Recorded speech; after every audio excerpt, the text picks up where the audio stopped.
297টি আসনে বিভিন্ন রাজনৈতিক দলের 297 জন সংসদ সদস্য অর্থাৎ এমপি নির্বাচিত হয়েছেন। এখন দেশ জুড়ে সব মহলে প্রধান আলোচনার বিষয় হল কেমন হবে নতুন মন্ত্রিসভা এবং কারা থাকছেন গুরুত্বপূর্ণ মন্ত্রণালয়গুলোতে। একই সাথে শপথের পর সংসদ সদস্যরা কি কি সুযোগ সুবিধা পাবেন সে প্রশ্ন ঘুরপাক খাচ্ছে। আচ্ছা, আপনি কি জানেন একজন সংসদ সদস্য কি কি সুযোগ সুবিধা পাবেন? চলুন জেনে নেই। একজন সংসদ সদস্য মাসিক 55,000 টাকা মূল বেতন পান। এর পাশাপাশি তিনি মাসে 12,500 টাকা নির্বাচনী এলাকা ভাতা পান। এছাড়া মাসিক 5,000 টাকা আপ্যায়ন ভাতা পান। সংসদ সদস্যরা মাসিক 70,000 টাকা পরিবহন ভাতা পান। এই ভাতার মধ্যে জ্বালানি, গাড়ির রক্ষণাবেক্ষণ খরচ এবং চালকের বেতন অন্তর্ভুক্ত থাকে। নির্বাচনী এলাকায় অফিস পরিচালনার জন্য মাসিক 15,000 টাকা অফিস ব্যয় ভাতা দেওয়া হয়। ব্যক্তিগত ব্যবহারের জন্য সংসদ সদস্যরা মাসে আরও কিছু ভাতা পান। এর মধ্যে রয়েছে 1,500 টাকা লন্ড্রি ভাতা এবং 6,000 টাকা বিবিধ ব্যয় ভাতা, যা বাসনপত্র, বিছানাপত্র, টয়লেট্রিজ সহ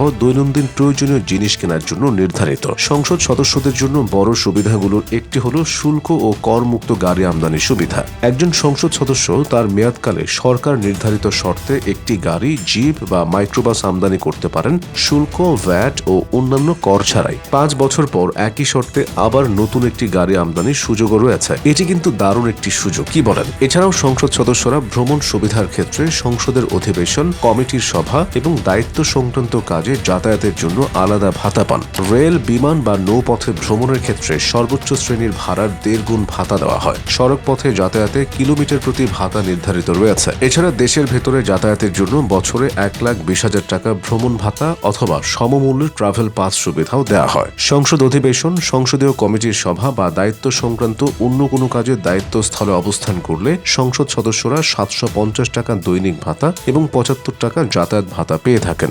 সংসদ অধিবেশন বা কমিটির সভায় উপস্থিত থাকলে সদস্যরা দৈনিক ভাতাও পান। উপস্থিতির ভিত্তিতে প্রতিদিন 800 টাকা দৈনিক ভাতা এবং 200 টাকা যাতায়াত ভাতা নির্ধারিত হারে প্রদান করা হয়। চিকিৎসা সুবিধার ক্ষেত্রেও সংসদ সদস্য ও তাদের পরিবার সরকারি প্রথম শ্রেণীর কর্মকর্তাদের সমমানের চিকিৎসা সুবিধা পান। পাশাপাশি মাসিক 700 টাকা চিকিৎসা ভাতা দেওয়া হয়। নিরাপত্তার বিষয়টি বিবেচনায় রেখে সংসদ সদস্যদের জন্য সরকারিভাবে 10 লাখ টাকার বীমা সুবিধা রাখা হয়েছে। দায়িত্ব পালনকালে দুর্ঘটনায় মৃত্যু বা স্থায়ী পঙ্গুত্বের ক্ষেত্রে এই বীমা কার্যকর হয়। এছাড়া প্রত্যেক সংসদ সদস্য বছরে সর্বোচ্চ 5 লাখ টাকা পর্যন্ত একটি ঐচ্ছিক অনুদান তহবিল ব্যবহার করতে পারেন, যা নির্ধারিত নিয়ম অনুযায়ী ব্যয় করার বিধান রয়েছে। টেলিযোগাযোগ সুবিধার অংশ হিসেবে সংসদ সদস্যদের বাসভবনে সরকারি খরচে একটি টেলিফোন সংযোগ দেওয়া হয় এবং মাসিক 7,800 টাকা টেলিফোন ভাড়া ও কল খরচ বাবদ প্রদান করা হয়। আইনে আরো বলা হয়েছে সংসদ সদস্যরা যেসব ভাতা পান সেগুলো আয়কর মুক্ত, অর্থাৎ এইসব ভাতার উপর কোনো আয়কর দিতে হয় না। এখন নিশ্চয়ই ভাবছেন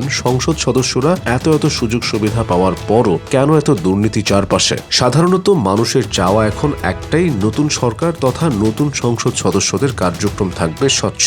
তাদের হাত ধরেই গড়ে উঠবে দুর্নীতিমুক্ত বাংলাদেশ।